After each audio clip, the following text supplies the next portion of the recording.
I literally thought that for the rest of my life, I was going to be a drug addict. Or I thought, maybe not a drug addict, but I would wake up every day and want to get high. Diedra was a popular cheerleader in high school. She was active in her youth group and was baptized when she was 15. I felt my spirit move when I was younger. You know, I felt that when I was younger, and it's like, that was the only time I remember feeling truly happy. After high school, she lacked direction and fell in with the wrong crowd. She began using drugs and drinking. Before long, she was pregnant with her drug dealer's baby. Then, when she was close to delivery, an ultrasound revealed the baby had died in utero. She was taken. So I had a lot of resentment towards God at that point in time. And to numb that pain, I partied, and I ignored God completely. It was easier to get high or live the way I was living because it numbed the pain. It wasn't long before drug use consumed her entire life. The only time I really could function if I was in the bars drinking, partying, sleeping from couch to couch, different people's houses.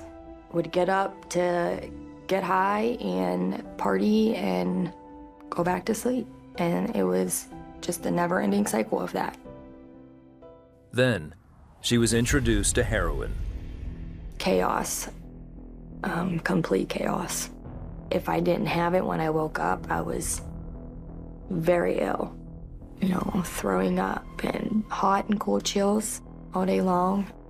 Desperate for drugs and money, Diedra began working at a strip club where she could earn quick cash. A lot of the girls that worked there already had the stuff there, so I knew if I was going to work, I was gonna not be sick. So that was a lot of the temptation that went along with that the drugs were already there, so let me just go, get better, and then I'll work and make money. She then began selling her body, all to pay for heroin.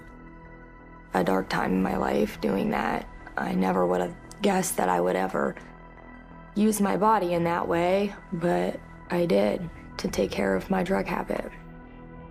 Over time, she racked up several warrants for drug-related crimes.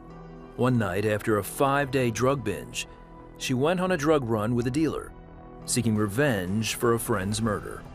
Everybody has like guns and bulletproof vests on and everything, like all of his friends, and they're like, yeah, we're gonna go get them tonight. And then all 3 of them just put the guns out the window and they shot up an entire block.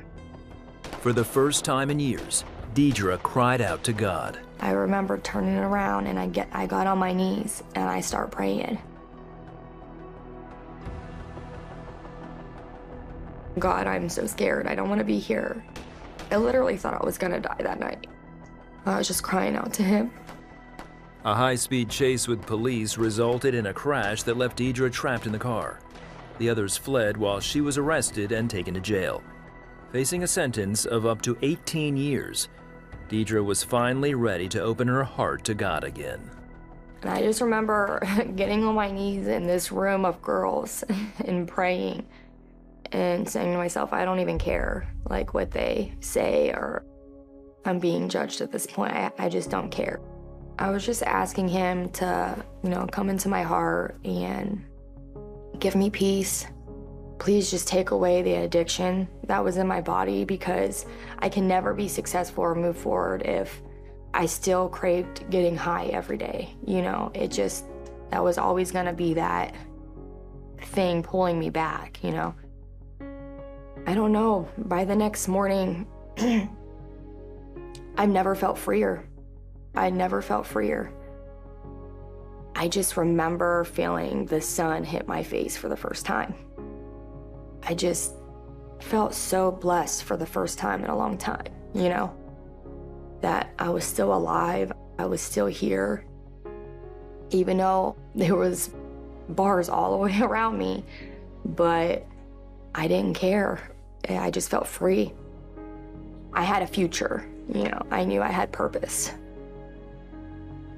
Diedra spent the next 3 years behind bars, reading the Bible and praying. She says giving her life to Jesus set her free from the addictions that once enslaved her. When he took that from me, and you have this weight lifted off of your shoulders, it's like nothing you've ever felt before. It's surreal in so many ways, you know, and it's like, just go to him. It's so beautiful when you do, you know, it really is. It's life-changing. Diedra shares her story in hopes that others will find the same peace and freedom that she found in a relationship with Jesus. You'll be free, I promise. Like, God's the hope. Just start talking to him. Even if it's a little conversation here or there, just talk to him. Pray. He will open that door. He will open that door. And he's right there knocking.